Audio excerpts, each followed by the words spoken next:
बेलपत्र के वृक्ष के नीचे आपको एक पीपल का पत्ता समर्पित करना है। अब ये जो पीपल का पत्ता आप समर्पित करोगे, सभी भक्तों को श्री शिवाय नमस्तुभ्यं। 29 जून को है सोमवार। अब सोमवार के दिन किया जाने वाला विशेष उपाय कीजिए विशेष मनोकामना के लिए। कैसे करना है आपको ये उपाय? तो सबसे पहले तो पहली संतान के लिए और दूसरी संतान के लिए दो उपाय हम आपको बता रहे हैं। दोनों उपाय करना, विशेष मनोकामना के लिए उपाय बताएंगे और उसके साथ ही आपको करना है उपाय जीवन में कितनी भी बड़ी परेशानी चल रही हो, तकलीफ चल रही हो, उसके लिए। तो सबसे पहला उपाय जो उपाय है वह है संतान प्राप्ति के लिए। तो गुरुजी ने बताया ये उपाय किस प्रकार से करना है आपको। ये उपाय 4 दिन का ये उपाय है। पहली संतान, यदि आपको पहली संतान प्राप्त नहीं हो रही हो तो आप या तो ये 4 दिन वाला उपाय कर लीजिए, नहीं तो फिर सफ़ेद आंकड़े की जड़ वाला उपाय कर लीजिए। अब सफ़ेद आंकड़े की जड़ का उपाय आपको कैसे करना है? भगवान शंकर के शिवलिंग पे से जड़ को 21 बार घुमाना है। माताओं बहनों को अपनी कमर में उस जड़ को बांधना है। एक पीपल का पत्ता समर्पित करना है अवधूतेश्वर महादेव के नाम से, और उस पीपल के पत्ते को गाय के दूध में उबालकर पीना है। जो भी आपके पास में दूध उपलब्ध हो उस दूध में। और 1 महीने तक पीपल के पत्ते वाला उपाय करना है और 3 महीने तक जड़ बांध कर रखनी है। इसके अलावा आपको एक और उपाय करना होगा। एक और उपाय यानी कि यदि आप ये उपाय नहीं कर सकते किसी भी कारण की वजह से, किसी भी रीज़न की वजह से, तो आप करिए कि 4 दिन वाला उपाय प्रथम संतान प्राप्ति के लिए। पहली संतान प्राप्ति के लिए आप बहुत प्रयास कर रहे हो, 20 साल हो गए, 25 साल हो गए, 30 साल हो गए, फिर भी आपको संतान प्राप्त नहीं हो रही, तो आप जरूर कीजिए उपाय बेलपत्र के वृक्ष के नीचे। बेलपत्र के वृक्ष के नीचे आपको एक पीपल का पत्ता समर्पित करना है। अब ये जो पीपल का पत्ता आप समर्पित करोगे, इस पीपल के पत्ते को समर्पित करते हुए आपको पिपलेश्वर महादेव और तुमरुकेश्वर महादेव का नाम लेना है। इसके बाद में क्या करना है? इसके बाद में आपको उस पीपल के पत्ते पर 2 कलश लेने अपने दोनों हाथों से। दोनों हाथों में 2 कलश लेकर उस पीपल के पत्ते पर आपको 2 कलश से 7 बार जल समर्पित करना है। दोनों कलश से एक साथ 7 बार जल समर्पित करो। कितनी बार? 7 बार। 7 बार जल समर्पित करो। पिपलेश्वर महादेव और तुमरुकेश्वर महादेव का नाम लो। इसके बाद में आपको क्या करना है? एक दीपक प्रज्वलित करना है लंबी बात का। बात को केवल घी में गीला करके उस दीपक में बात को लगा दीजिए और प्रज्वलित कर दीजिए। अब क्या करना है? थोड़ी देर बाद जब दीपक ठंडा हो जाए, फिर आपको वो जो पीपल का पत्ता है उस पीपल के पत्ते को उठा लीजिए।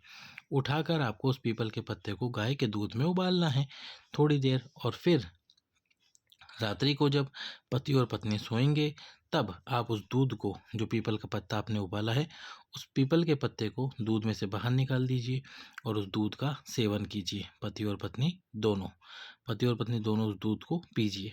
इस प्रकार से आपको 4 दिन तक लगातार इस उपाय को करना है। इस उपाय को कीजिए, प्रार्थना कीजिए भगवान शंकर से कि आपके ऊपर शिव जी की कृपा हो और आपको शीघ्र अतिशीघ्र संतान की प्राप्ति हो। इस प्रकार से करना है ये उपाय। ये हो गया प्रथम संतान प्राप्ति के लिए।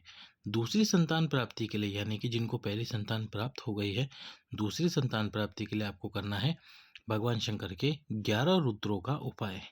11 रुद्रों का उपाय है और आपको ये उपाय 11 सोमवार करना होगा। ये उपाय करना कैसे है हमने करके भी दिखा दिया है। आप हमारे चैनल पर इस उपाय को देख सकते हैं। वीडियो को लाइक कर सकते हैं, चैनल सब्सक्राइब करके शेयर कर सकते हैं। बेलपत्र के वृक्ष के नीचे बैठना है आपको सोमवार के दिन सुबह सुबह, और वहाँ की जो मिट्टी उसको थोड़ा सा खोदना है, यानी कि मिट्टी को बाहर निकालना है ज़मीन को खोदकर, और एक इस प्रकार का छोटा सा कुंड टाइप आपको एक गड्ढा इसमें बना लेना है मिट्टी में। अब इसके अंदर आपको डालना है जल।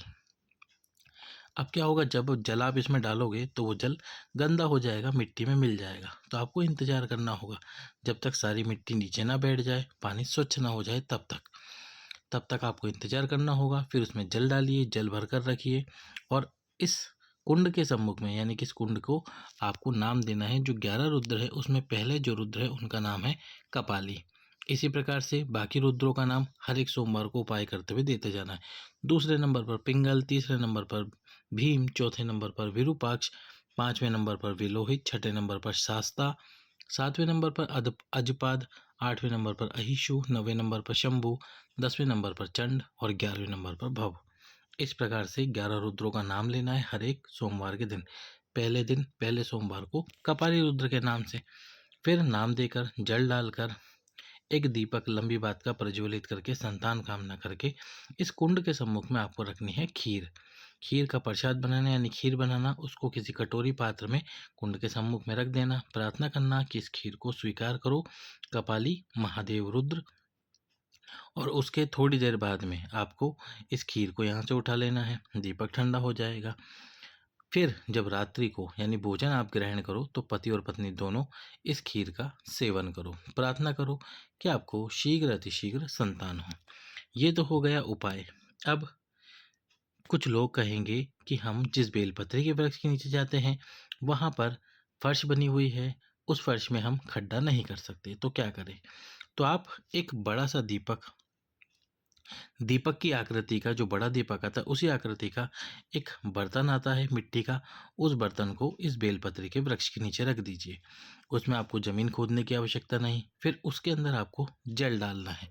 जल डालिए, जल डालकर नाम दीजिए कपाली महादेव, कपाली रुद्र, और फिर वही उपाय जिस प्रकार से हमको गड्ढा खोद के करना था उसी प्रकार उपाय करना है। सामने रखनी है खीर और एक दीपक लंबी बात का प्रज्वलित करना है।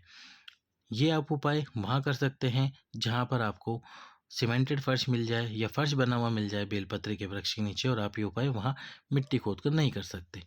तो आप इस प्रकार से भी उपाय कर सकते हैं। यदि आप मिट्टी नहीं खोदना चाहते तो इस प्रकार से एक मिट्टी का गोल पात्र बेलपत्री के वृक्ष के नीचे रखकर उसमें जल भरकर कपाली महादेव का नाम देकर दीपक प्रज्वलित करके सम्मुख में खीर रख के उपाय करें।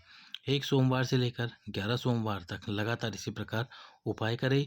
11 सोमवार तक हर एक रुद्र के नाम से प्रार्थना करें कि आपको शीघ्र अतिशीघ्र दूसरी संतान की प्राप्ति हो। अगला जो उपाय है वो है धन प्राप्ति उपाय है। भगवान शंकर के शिवलिंग में 5 बेलपत्र हरीश्वर महादेव के नाम से, कौन से महादेव? हरीश्वर महादेव, हरीश्वर महादेव के नाम से समर्पित करने हैं। पहला बेलपत्र भगवान शंकर के शिवलिंग में गणेश जी के स्थान पर, दूसरा बेलपत्र कार्तिकेय जी के स्थान पर, तीसरा बेलपत्र माता अशोक सुंदरी, चौथा बेलपत्र माता पार्वती और पांचवा बेलपत्र भगवान शंकर की 5 बेटियों का स्मरण करके, शिव जी का स्मरण करके, कुबेर भंडारी कुबेरेश्वर महादेव का स्मरण करके, हरीश्वर महादेव का स्मरण करके समर्पित करें। और ध्यान रखें, जब आप गणेश जी के स्थान पर, कार्तिकेय जी के स्थान पर बेलपत्र समर्पित करेंगे तो हरीश्वर महादेव का नाम जरूर ले। इसके बाद में इन्हीं बेलपत्रों के ऊपर आपको जल समर्पित करना है एक कलश से थोड़ा थोड़ा, और जब 5वां बेलपत्र जो शिवलिंग पे समर्पित करा है उस पर जल समर्पित करते हुए पूरा का पूरा जल समर्पित कर दीजिए। इस प्रकार से आपको ये उपाय करना है हरीश्वर महादेव का धन प्राप्ति के लिए, कर्ज मुक्ति के लिए सोमवार के दिन। कर्ज मुक्ति के लिए एक और उपाय जो सबसे सरल उपाय है, बस आपको लगातार करना होगा। कैसे करना है, कहाँ करना है?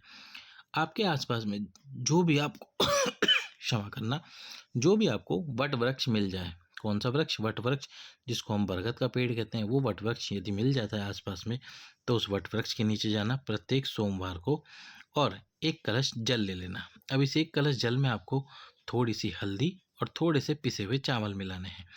ये हल्दी और चावल मिलाकर उस वट वृक्ष के नीचे जाना और वट वृक्ष के नीचे जाके इस कलश से सारा जल समर्पित करना और बटकेश्वर महादेव का नाम लेना। कौन से महादेव? बटकेश्वर महादेव। बटकेश्वर महादेव का नाम लेकर आप प्रार्थना करना कि हे भोलेनाथ, मेरे जीवन में जो कर्ज मुक्ति है, मेरे जीवन में जो कर्ज चल रहा है, मैं उस कर्जे से मुक्त हूँ, मुझे धन की प्राप्ति हो। इस प्रकार से आप ये उपाय कीजिए बटकेश्वर महादेव के नाम से। यदि आप इसमें हल्दी और चावल ना मिला पाए, भूल जाए किसी दिन, तो कोई बात नहीं, केवल एक कलश सिंपल जल बटकेश्वर महादेव के नाम से वट वृक्ष के नीचे जरूर समर्पित करें प्रत्येक सोमवार के दिन।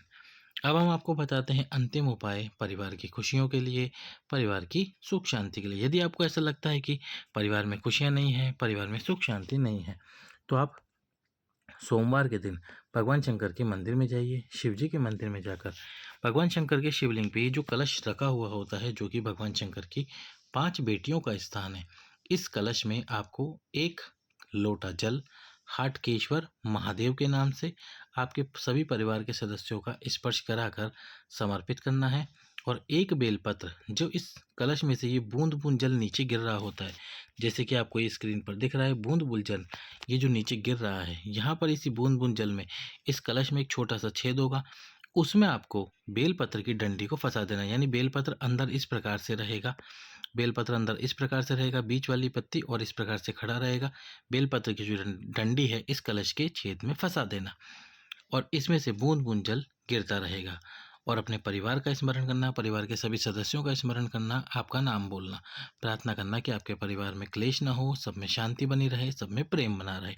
इस प्रकार से कीजिए ये उपाय सोमवार के दिन, सोमवार 29 जून के दिन। लाइक, सब्सक्राइब, शेयर करें। हर हर महा